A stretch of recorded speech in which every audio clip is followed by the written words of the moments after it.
guys, so this is going to be a pretty short video, just about a few things to keep in mind while reading St. Lucy's Home for Girls Raised by Wolves. So we had already talked about magical realism a few weeks ago when we read A Very Old Man with Enormous Wings, and that is a genre to keep in mind again.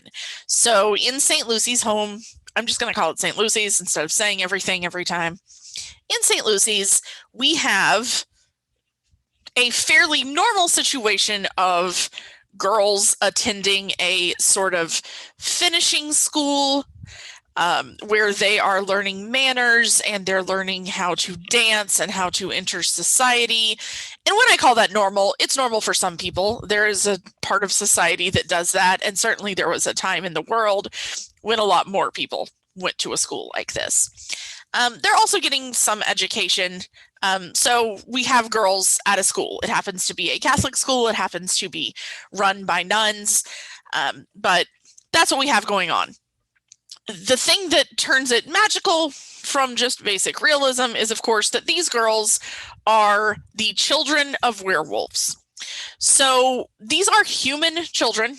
They are not werewolves, but their parents are werewolves in the story. And so because it skips a generation, apparently what is going on with these girls is that they've been raised with wolves, hence the title. And so they act like wolves. They growl, they walk on all fours, they communicate the way wolves would communicate rather than using language, like human language. And their parents send them to this school to give them a chance to actually mingle in human society, since that's what they are as humans. So that's the basic premise of the story.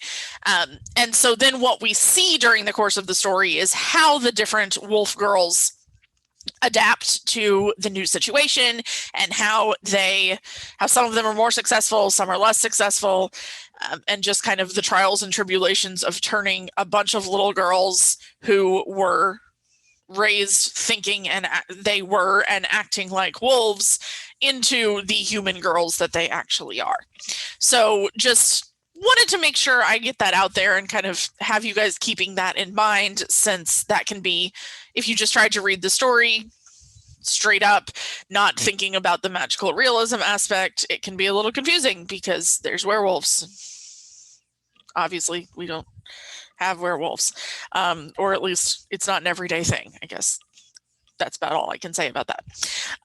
So just wanted to give you guys kind of that explanation. For this week's response activity, we're going to do something a little different. And what I want you guys to do is think about this story and then create a meme based on the events of the story. If you're not familiar with what a meme is, it's basically just a picture or a collection of pictures with some kind of captions added on that are funny or particularly true for a lot of people, very relatable or something like that. And if you're still not entirely sure what I'm talking about, if you just go to Google and search for memes, it's M-E-M-E is the word, you'll find lots of examples and you'll find out you know what I'm talking about. So I will post a couple examples with this video. Just by the time you're watching it, the examples will already be there, of memes that are created about other stories we've read. I won't post any samples from St. Lucy's, but I'll post some samples from A Very Old Man with Enormous Wings. I think I have a sample from The House on Mango Street. Just a couple things just to kind of let you see what I'm talking about. There are lots of websites that let you make your own memes. They have pictures that are kind of templates that you can just plug your information into, and then you can save it. If you're not able to save the file for whatever reason, you can always just take a screenshot, or if you're doing it on a computer, take a picture of the screen with your phone, and that's what you can submit as your meme. So this is not a super time-consuming assignment, but hopefully it's a little more fun of an assignment, a little more creative. And because this is kind of a fun, creative story, I wanted you guys to have something more fun and creative to do with it. So if you're having any trouble with finding some place to make this or with how to submit it or anything, just let me know. But I did this last semester, so it's not, I'm not wholly just throwing this at you guys without having tried it before. I've tried it and it worked out just fine. A few people did have to just, take pictures of a computer screen with their phone and submit that picture. And that's completely fine as long as I have it to look at. So, I hope you guys have fun with that. I am looking forward to what you guys turn in. I got some really fun things last semester, so I'm hoping to get some this semester as well.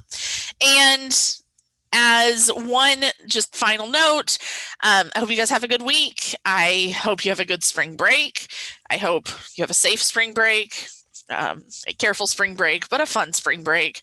I hope you're able to have a little less stress. If not a fun spring break, a slightly calmer spring break than the other weeks we've been having.